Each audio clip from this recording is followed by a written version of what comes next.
I was diagnosed with cancer, and I had a lot of unfinished business with God.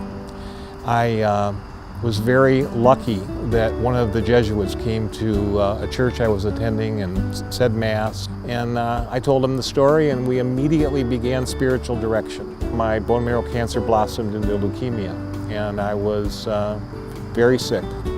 A doctor was telling me I could be cured if I had a successful bone marrow transplant, but he was also telling me that those are very difficult and that I may not survive that, and he wouldn't recommend it. And a little voice in my head said, "What's hard for man is easy for God." And I said, I'm going to do that. And here I am. To me, it was an outward sign of God's miraculous work in people's lives. What I want to tell people is that what happened inside me was easily more important. I grew in faith.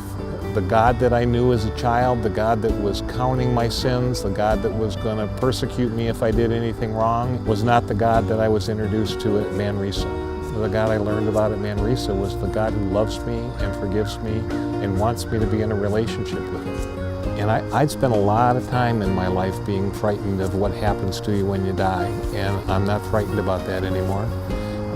To me, that's the bigger miracle.